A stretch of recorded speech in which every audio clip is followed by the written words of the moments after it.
In an announcement as dangerous as it was predictable, Trump came out today and said this. We've made it 1 year penalty for inciting riots. We took the freedom of speech away because that's been through the courts, and the court said you have freedom of speech. But what has happened is when they burn a flag, it agitates and irritates crowds. They've never seen anything like it on both sides, and you end up with riots. So we're going on that basis. We're looking at it not from the freedom of speech, which I always felt strongly about, but never passed the courts. Quote, we took the freedom of speech away.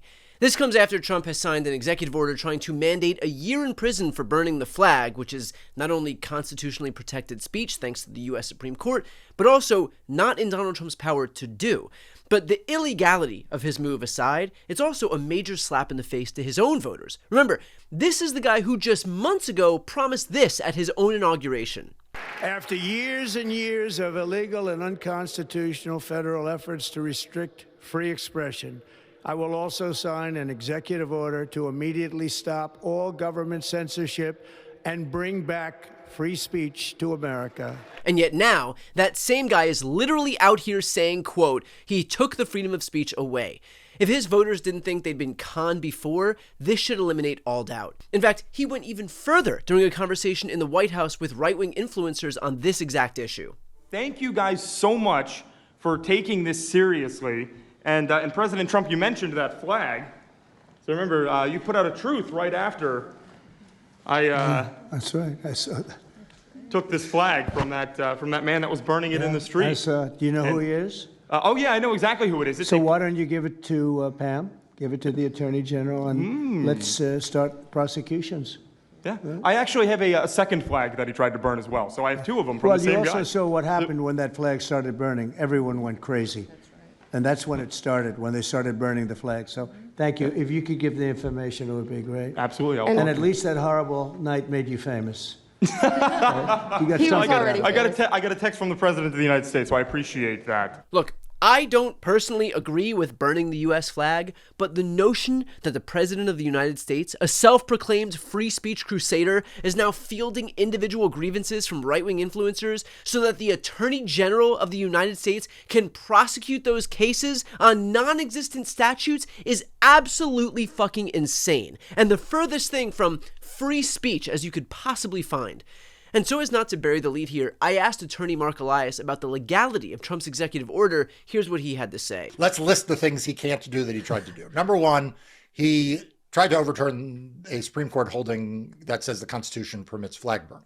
Okay, so the first thing he's trying to do is unconstitutional. He is trying to say that burning the American flag is a crime when, in fact, the U.S. Constitution protects that under the First Amendment of the Constitution.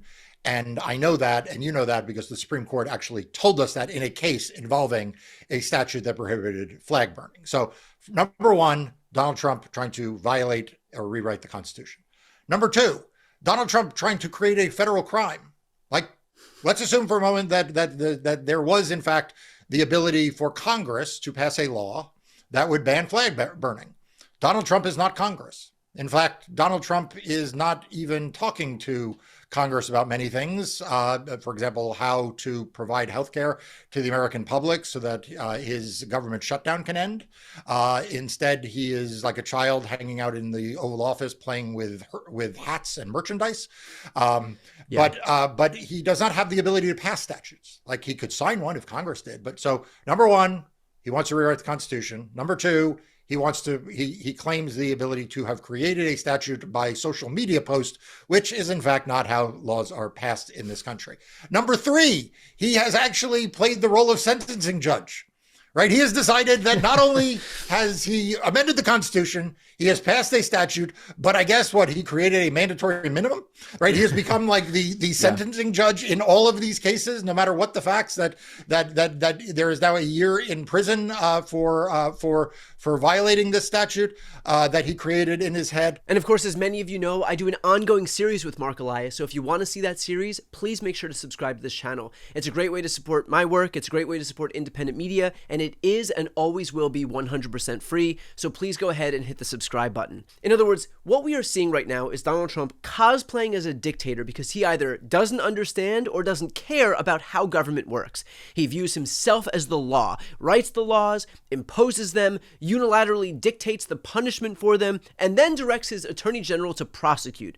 Remember when Republicans had a years-long fainting spell when Bill Clinton met with Attorney General Loretta Lynch when Clinton wasn't even president anymore? Yeah, apparently that was the great American scandal, but a president who is literally ordering his attorney general to prosecute who he wants in broad daylight on non-existent statutes is A-okay.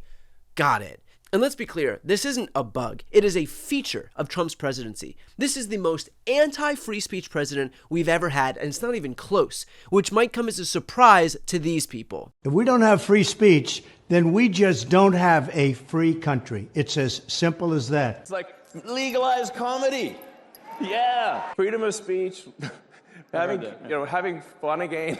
It seems like we should have a good time, You don't have free speech unless people can say things you don't like and you can attempt to beat that speech. Debate is the fertilizer, it's the water, it's the sunlight for our democracy. The best measure of the health of our American democracy, our constitutional republic, is the percentage of people who feel free to say what they actually think in public. In Snyder versus Phelps, the court made it clear that public speech can never be punished simply for being offensive. And under Donald Trump's leadership, we may disagree with your views, but we will fight to defend your right to offer it in the public square, agree or disagree. We must protect free speech, and free speech only matters, it's only relevant when it's someone you don't like saying something you don't like, because obviously speech that you like is, that's easy. So let me pose the question to you all. Did these people get conned like the rest of us, or were they in on it the whole time and just said what they needed to say and said what you wanted to hear to get your votes? Because thus far, despite Trump's attacks on Stephen Colbert, on Jimmy Kimmel, on students at university campuses, on media outlets that dare speak an ill word of the God King, we've not heard a single ounce of pushback from all of those First Amendment crusaders who are currently in Trump's administration. So frankly, I don't care if you're on the left, the right, the center. If you care about this country, then you have a vested interest in making sure that you have the freedom to say what you want. Trump is starting with the flag, but he's not ending there. This is what he does. He goes after low-hanging fruit that he can leverage culture war into, like this claim that he's merely protecting the flag and being a patriot. Bullshit. If you care about the flag, then you care about what that flag represents. If you care about being a patriot, then recognize that there is nothing more patriotic than the First Amendment, than being able to express yourself how you want, regardless of who it upsets. So you can either defend Donald Trump, or you can defend free speech. But as we're very now clearly learning, you can't do both.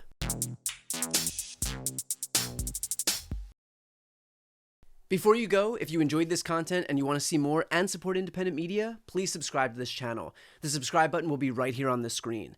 But second, the reality is that we are now in a political environment where this administration can lean on any of the social media platforms to suppress certain voices if they don't like critical coverage. That means my longevity here is in the hands of a few tech billionaires who are already making it clear that they are willing to cater to this administration. To that end, signing up for my newsletter is a way for me to reach you directly if that ever becomes necessary. I'll put the link right here on the screen as well, so please sign up. It's free, but there's also an option to do a paid subscription if you'd like to support me and my team. I really appreciate it. Thanks so much for watching.